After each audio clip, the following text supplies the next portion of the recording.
I'm joined today by a gentleman named Mike Frith, who I met first time, at the gathering. Hello, Mike. Hi, Andy. How are you? I'm not doing too bad. I'm reflecting on the gathering being not that far away, but actually it wasn't that recent either. But it was such an amazing event. It still feels very fresh in my mind. Yeah, mine too. It's a couple of months now, isn't it? But Yeah, it was impressive. I think that's probably the word, isn't it? impressive. A few people have said, "How can you describe it?" And I don't think I can. You just need to be there to work it out for yourself because it was amazing, and I loved every second of it. Yeah, that's what people told me before I went, and now I know what they meant. You do have to experience it to kind of get your head around it. So yeah, it was great. I enjoyed Brilliant. it. Good. And we chatted a little bit about Oscar, which is an organization I'd not heard of before, but was I always like finding out about things. And the privilege of my job, I guess, is I get to meet people and learn about all these different ministries operating in totally different spheres and ways and approaches to everything. So, just for those who haven't met Oscar before, just give us a bit of an overview about what it is that Oscar does. So Oscar's been going 25 years almost, and it's basically a web-based mission information and support service. That means everything and nothing. But our vision at the beginning was in the early days of the internet, was to start bringing together all the things that would be useful for people doing Christian work around the world. So we started with some very obvious things that they might need, like travel and shipping information, other ministries that might support them for one aspect or another. And it built from there. And of course, as the internet's grown, Oscar has grown to become this very comprehensive service that is now servicing many of the mission organizations who have staff overseas, but now also a lot of UK Christian organizations, because we've got such a broad range of stuff on our service and on our site that there's so many people that find it useful, things that they don't have to go and research themselves, basically, because we do that on a sort of rolling basis. So, what sort of things might I find if I came to your website then and think, okay, I'm doing some missions work. How could you actually support me then? What are some of those examples? So one of the first things that people need, and is probably what people know us for the most, are job opportunities or mission opportunities. Even things like short-term stuff and gap year. Who does that in the Christian sphere? So we are the biggest advertiser of those opportunities in the UK. We've got about 350 on our site at the moment. It goes up and down a bit. Just under half of those, I think, are in the UK. The rest are all around the world. So a lot of organizations use us to advertise those opportunities. So when somebody's feeling like, God's calling me to do this, or I want to do this, the first thing is, how can I make that happen? And finding the right opportunity, if they're not constructing it themselves, is often how they find us. But then beyond that, I think the next things that people find useful are stuff like the travel information. Are there Christian travel agents who can sort out your flight for you, and other arrangements like insurance and stuff like that? Yeah, there are. There's quite a few. And you might think, oh, but I can do that on the internet myself. I can go on Skyscanner or whatever and just find the cheapest deal. Well, you might be able to, but the thing is, then you'll get the budget version. And if you go through a travel agent, they will probably find you a better version for the same price. And they might even get you stuff like extra baggage, because these folk who run these different support ministries are called, like you are, to do what they do. So it's been a really interesting thing that building up the service like that, we found all these people who have a specialism somewhere that can help you when you just don't know all of that stuff. So that's kind of where people start, with looking for an opportunity and then trying to work out, how can I make this work? I would imagine also, if you're going for overseas missions, you're saying that maybe half of the current jobs are not in the UK. If you're going overseas, then all of a sudden it's not like you're just going to a package holiday deal in Spain. You're not going to get a hotel and a coach and it's all set up for you. Actually, there may well be other destinations and it may not be quite so simple. So actually, I'm guessing at that point, that extra advice really starts to make itself very valuable. Yeah, you can't find that information online. You might be traveling to a place that none of the main airlines go to. So how do you make those last connections? You might be going to a place that none of the insurance companies will touch you because they say, oh, that's a war zone or that's this and that. But, you'll find out inside information whereby, no, actually, the war's not actually happening there, even though it's in the same country. It's clear on the other side. That's very safe, but still they won't touch you.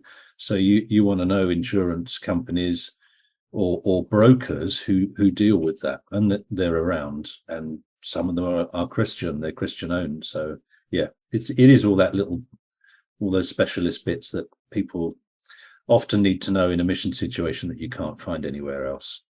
I would imagine that insurance companies in particular, they're going to be risk averse. I mean, that's the whole point of insurance. They want to get the most money they can, and you to have the least risk to get the most profit. If you're going on mission, you're already doing something just a little bit crazy. I say that as somebody who's done it. But you do have to be a little bit crazy to even consider that, at which point you need to move away, I guess, from those risk averse, let's make some money out of this, to people who actually perhaps are more bespoke, more interested in what you want to do. Yes, exactly. And I know one that was set up. There's an insurance package that was set up. Am I allowed to mention them in a minute? I mean, I can always say that others are available. No, it's fine. So these guys, let me tell you about them first. I mean, they're linked with Youth with a Mission initially, but they discovered that any other insurance that they were trying to get always had gaps in it. If you were traveling between places, they wouldn't insure you. If you were going to certain places, they wouldn't insure you. So, all those little small print things that were really frustrating that would catch you out. And as you say, because they're risk averse and they don't want to, lose money on you, they still want to make it. So what they did is they went looking for an insurance package that would cover everything, even when you're back home in the UK on furlough or home assignment or holiday. It would cover you for the in-between bit. So yeah, this is Talent Trust, they're called. So that's a great product. There are others that do other aspects, and we've got a whole list of insurance folk on our site. But I met these guys, and it was really interesting. That's the kind of thing, somebody somewhere has sorted something out to make it work for missionaries in particular, or people in the Christian world that go and do something worthwhile somewhere else.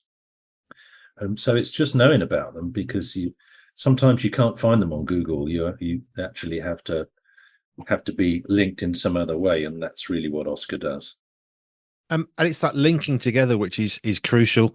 When I've done full-time church ministry in the past, one of my passions has always been, well, let's get Christians worshiping together somehow, because you know what, we can do greater stuff together than we can on our own little things, doing our own little things here and our own little thing over there. And actually, if we start to work together, there's more of a thing. And actually, you might find that some of those people you're talking to might actually start to pray for you, which for me personally was always the greatest. Money's great, but prayer is so much better, because with that comes a letter or an email or a timely little text message. How are you doing? And that is so powerful.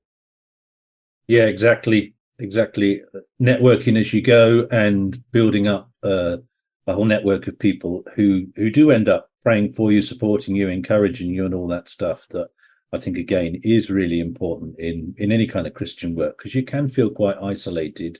Even in the UK, you're often doing ministry in a situation where you're the only one doing that ministry in that situation. Even if there's other Christians around you, they're not quite sticking their neck out like you are. So having people who kind of believe in you and are behind you and backing you, yeah, very important. So let's go back a bit in time then for Oscar. Where did it begin? I mean, you said the early days of the internet, but what's the root of it? I mean, is this yours thing, or did you think, well, this is a good idea? I mean, how do you start when the internet is still quite new and young, and what can we do with it? And back then we probably didn't know really, because we can email our friends or whatever. Video chats, that wasn't really a thing. Where did Oscar really come from? So the background is crucial, really. So I spent 10 years working as a pilot and an engineer with Mission Aviation Fellowship with MEF. So I was overseas. My first overseas time was 3 years in the States doing training. So I did my culture shock there, went through sort of living and working in another country initially there, came back, got married, learnt French, went with MAF to Madagascar, and then to Uganda. We did a term in each. So from start to finish, I was kind of on MAF's books for 10 years. But particularly in the last term in Uganda, but it had started in Madagascar. I remember being in Madagascar in the early 90s and was invited to a new company in the capital who was setting up an internet service provider. Nobody knew what that was then, ISP. And they invited people from the various charities, the NGOs, the non-governmental organizations, to go and have a little demonstration. So I went to this thing and they showed the first web pages. Wow. And this was quite something. This was sort of mid 90s, 94, I think, something like that. Because we thought it would be useful for our work. I mean, running an aircraft operation in a sort of a developing world country, we thought this is going to probably revolutionize what we do with things like bookings and contact. So it's more from that perspective. But from those very early experiences, and we got the internet as an organization, and we got it individually so we could start setting up email to have link with home, which wasn't there before. I started to see the potential for this to be a sort of the platform to build a support network on for anybody in mission. And so after Madagascar and a term in Uganda, I started looking into this a little bit and realized that there were other people who were setting up sites, other Christians, to do various things that would be of use to people in mission. So MAF was encouraging us after 2 terms of serving with them. For a little while, they were encouraging all their staff to take sabbaticals, and you had to decide what you would do on your sabbatical. It could be related to your work, but you couldn't do exactly the same thing as you were doing in your ministry. So one of the things that I thought of doing was just researching this whole area. What resources are there out there appearing on the internet that would be of use to people in Christian missions work? But just before the end of our second term, they changed their policy on sabbaticals, and they said, well, you could take a sabbatical, but we can't support it financially. And it's like, well, how am I going to do this then? So you could leave the organization, and if you can rejoin and come back in. But actually quite a lot had happened by then. And I think we felt from God that it was the right time to step out of the organization and do this, because it had grown and grown. And some of it is as I spoke to missionaries that I flew. I mean, the thing about MAF, you're single pilot operations, so we always have a passenger sitting next to us on the flights. And so I get to know them quite well. And I quizzed so many of them about this thing buzzing around in my head, what do you think about this? Would it be useful for you? And it's like, yeah. I mean, the 2 issues that they faced was lack of information about knowing what's out there, but also lack of connection with knowing people who can help you. So they were the 2 things that Oscar was built on. So I started this research project as we were leaving MAF, but it became quite apparent in a few months, because I went round some of the mission organizations here in the UK and asked them about this. And they all said, this would be amazing, because we're trying to do this ourselves at the moment with virtually no resources. So I thought, well, if we could centralize this and have one service that they can all feed into and tap into, that would save so much. So that's the vision of Oscar, really. We've ended up, quite a lot of these organizations use us for so many things, and are relieved to do that because they don't have to have a staff member or 2 who spend all their time researching, like the Christian travel agents, where they can get cheap flights, the insurance, because we do that. So they just use us. And even some of them now say to their staff, well, whatever you need, go to Oscar first. And if you can't find it there, then come back to us, because it's maybe more specific to your situation or your role, and we'll help you research that.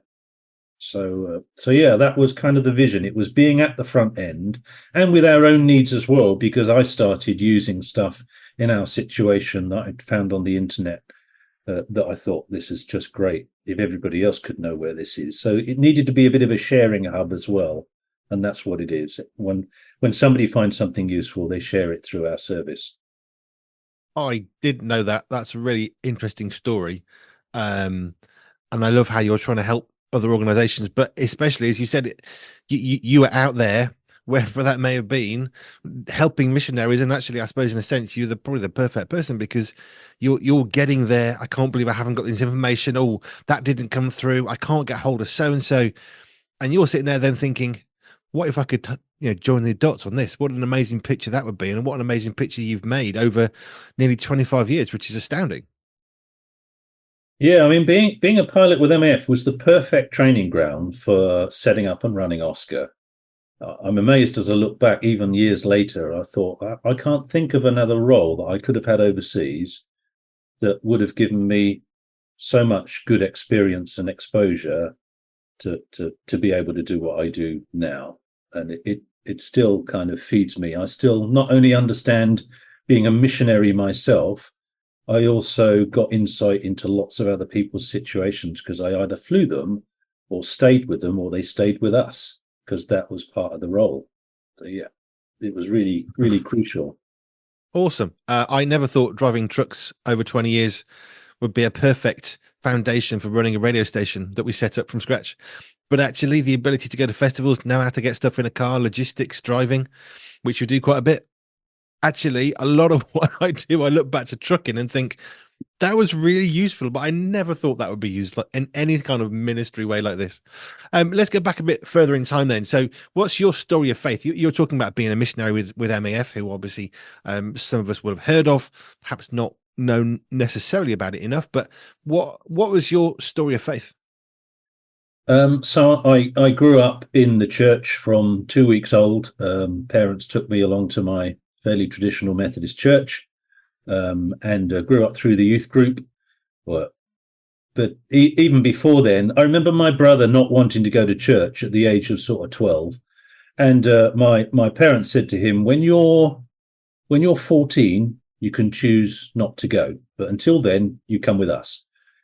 So as soon as he was 14, he stayed at home. And I couldn't wait till I was 14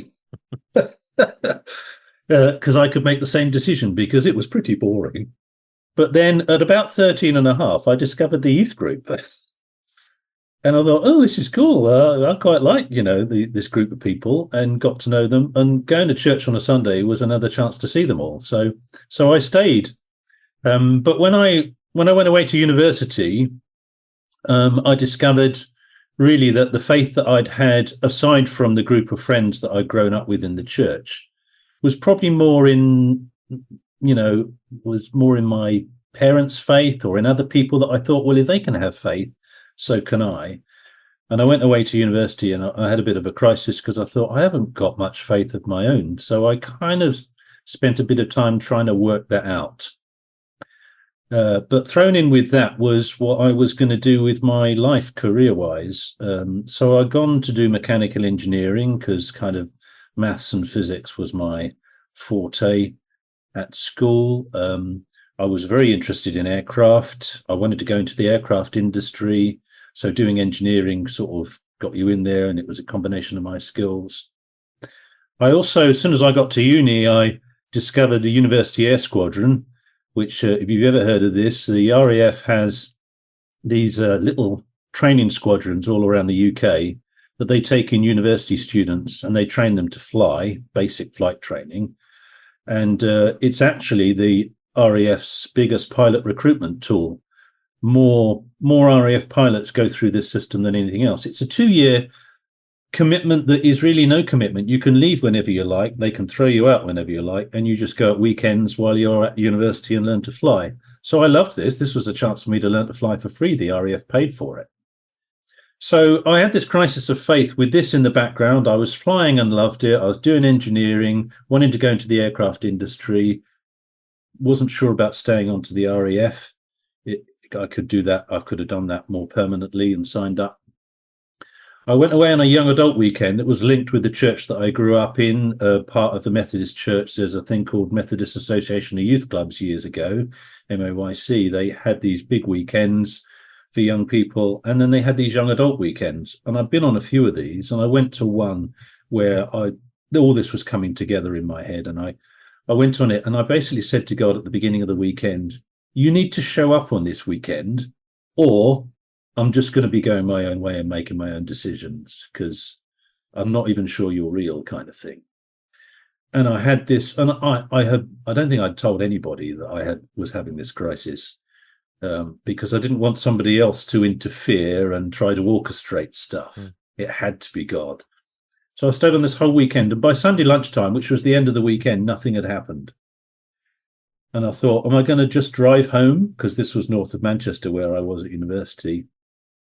And I discovered they had a youth service in the church where the weekend was on the Sunday evening. And because I wasn't far away, everybody else left. I stayed to the youth service, actually with one or two other people who stayed.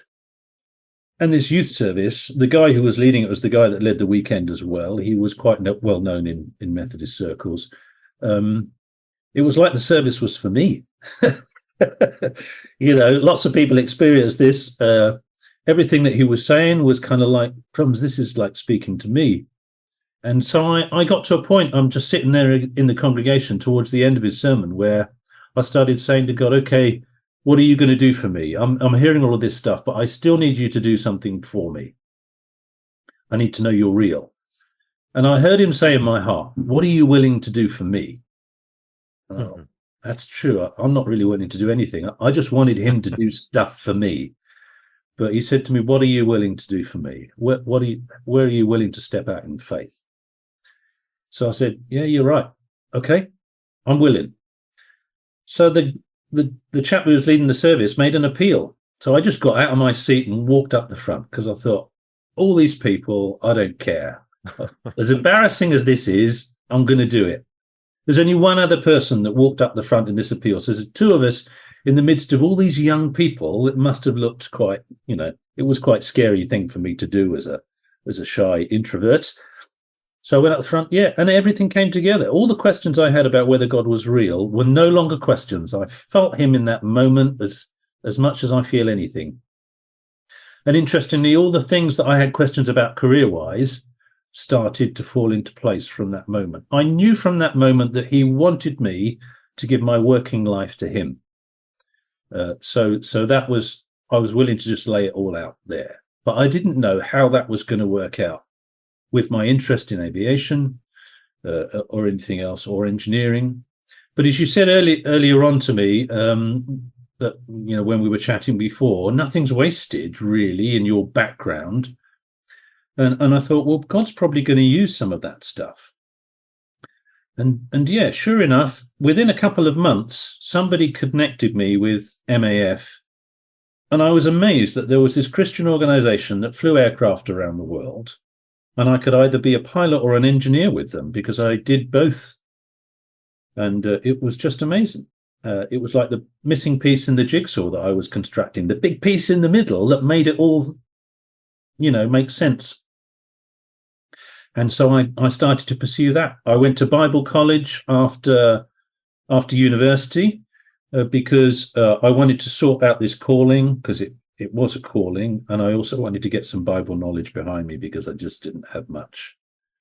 And during that year, everything came together. I started to apply with MAF and started to think about what I needed to train properly for them. And the rest is history, as they say. I was going to say that dovetails rather neatly into pre-MAF, MAF, and then Oscar, which is what you're doing now, which is fab. And the bit in between, I mean, I never thought I'd be in computers. I remember I did a paper round in my hometown, and one of the guys on my paper round, he said to me, what are you going to do when you leave school? And at that point, you'll laugh at this, Andy, because of what you've already told me, I wanted to be a truck driver. What's wrong with that? That's great. I just wanted to travel and to drive all day. And to me, it was a bit of freedom, and it was, an individual role, being an introvert, I guess, in some ways. But he said to me, you want to get yourself into computers, that's the future. And this was like in the very early 80s. So anyway, I guess he was right at the end of the day. I did get into computers. So I kind of had to retrain a little bit to get au fait with computers when I left MAF. But it's interesting how, I mean, an awful lot of flying is not about flying the plane. It's about cockpit management and detail and operating all the stuff. And actually, computing's not so different from that. So I found that I had quite a lot of transferable skills anyway. That meant I was tailor made for this. That's fascinating stuff. I love it. I love hearing how, and I get this so many times, and it's my honor and privilege to just be on the other side of a camera, a sense. But just the way that God interweaves stuff. But often it's not until 10, 20, 50 years later we look back and think, now I understand why God stopped me from going down that particular path, or why he opened up that path, or why that bad thing happened that actually led to something amazing. Because hindsight being the useless thing it is good to look back and think, do you know what? I see how God was in my life through all of these different things, all weaving together in the most miraculous of ways. Yeah, it's true. And some of those things I had no idea at the time. Even the tough things I went through, I didn't quite know why, my wife and I. But actually, it's really interesting now. When I meet a missionary who's going through some of what we went through on the field, I understand them because I went through that tough stuff as well. And it was not plain sailing for us at all. And it's nothing is really wasted. Later in life now, and I don't know whether you do this as well, but I'm starting to look at what's happened in my earlier life that hasn't quite been used yet. And I'm thinking maybe God's going to use that in the next phase. So, I've started sort of analyzing things, thinking, okay, was there a reason that I still don't know that happened that maybe is still going to be useful down the line? I do in different ways. When we launched Pure, I thought, what are we doing? I have no background in radio. Why are we here? Why did God choose me? I can think of a dozen people I knew who would be better than me at this. But why is God asking me? But actually, 20 years as a trucker means going to see someone 4-hour drive. Okay. It's not something I have to consider, where most people would break it into 3 little trips and have to stop and they'd be really tired. But for me, I used to drive 10 hours a day. So okay. And it's those little things that make a big difference. Even loading the car doesn't stress me out because, yeah, I've loaded 40-foot trucks with weird looking stuff, and you just start to get an idea for logistics, managing people, and it all starts to feed into what God's asking you to do, doesn't it? Yeah, it does. All those little skills useful. Yeah. Which you didn't have a clue about at the time. Why am I good at this? Well, it's because of that. But when this is happening, that hasn't happened yet, and yeah. So where does Oscar go? I mean, do you? I mean, obviously you're on the internet, but because you're internet based, but you're going to festivals and stuff, I presume. Do you meet up with ministry organisations? Yes, quite a lot of them we meet at the festivals, so I get to know an awful lot of people in the kind of Christian and mission world from festivals. That's one of the reasons actually why we go. We go to profile some of our jobs and resources with people who might find them useful that don't know about us, hasn't found us online, or even if they have, we kind of build those relationships. But also we connect a lot with the organizations because they often have stands in the locality where we are. And we as much as we can get around other things where the organizations are at. Sometimes I get invited to the organization's own conference, and I've been to quite a few of those, and that's great. I mean, the most recent one, I went to a day of the mission partners with Church Mission Society, and because we've had a long relationship with them and their home staff and quite a few of their overseas staff, it's just wonderful to be there because I had their overseas staff coming up to me saying, we've used Oscar for years, it's been fantastic. And that's just a really nice connection to make. And just make it personal, really, because some of them I had never met. One guy who ran a Christian school overseas linked with CMS, he came up and I knew his name, but I'd never met him physically. It was just brilliant to have a chat with him and find out how useful we've been to him and his school, particularly in recruiting, but in some of the other resources that we had helped with. And then me understand his situation a bit more, because that helps me tailor what we do to be more useful to people on the field. Yeah. Mike, thank you. When I met you at the gathering, I thought, okay, they do jobs, and that was my first impression because that's what I saw at the stand. But I always like to ask, so what else do you do? Because it always, I don't know, just it brings me such joy to find out the story behind the bit that we do see, because that bit is always it's one piece of a puzzle, and there's a puzzle of puzzles. It's that 4-dimensional chess thing of all these things interacting. So thank you for just sharing, not just about Oscar, which is really interesting anyway. I genuinely find it fascinating as someone who's done local missions work, and I had lots of questions that nobody knew the answer to. But you didn't exist then. But what I think is really fascinating is a story that God's brought about in your own life that took you into doing Oscar, and your heart for serving others. So I guess as someone who's not done overseas mission but UK mission, can I just say thank you for what you're doing of helping people who are, you're right, we often feel very alone. We're working in a church, but we feel very alone. So thank you. You're welcome. Just give us the website for people to come and can find you, whether they want to advertise a job or find a job or just want some help because they're going to Mongolia and think, where is that on the map? Where do they come to? So to find the site is just oscar.org.uk. You don't even have to type the W's these days, do you? So that's it. No. Yeah, oscar.org.uk, and that will give you access to everything that we've got. It's nearly all online. So somebody's tapping on my glass. I told you this would happen. But, there's other people in the house. So oscar.org.uk. Everything is there. It's all free. So you don't have to pay to subscribe to access all that good information that I talked about earlier. It's all freely available for anybody. Mostly because I know that actually when people are in mission work, they often don't have a lot of spare money. So we decided, as much as we can, we'll make everything free, and we'll work out how to find our stuff from elsewhere, our funding. Mike, thank you. Oscar.org.uk if you want to find out more and to connect with Mike in whatever context you might need to. Thank you very much for your time today. Have a fantastic rest of your day and week. Okay, you too. Thank you. Here at Pure 24/7 Radio, we have had the privilege of speaking to some amazing people with amazing stories. So I was already doing the work of an evangelist, and then I discovered that there was a term for it. And then I realized, I really wanted to learn more about the Bible and Christianity. So I went to theological college. Most people think that my life as a marine biologist was spent riding on the back of a dolphin into the sunset. That's my view. Yeah, I did that. Never. Been on the road 35 years, man and boy, doing magic and comedy to communicate the gospel. When I started off in 88, I was doing escapology. I kind of took that on from a friend of mine called Pete Gilbert, who was a real pioneer in creative communication. If you have missed any of these interviews or would like to hear them again, you can. Simply head over to our catch-up section at www.pure247radio.org. That's www.pure247radio.org.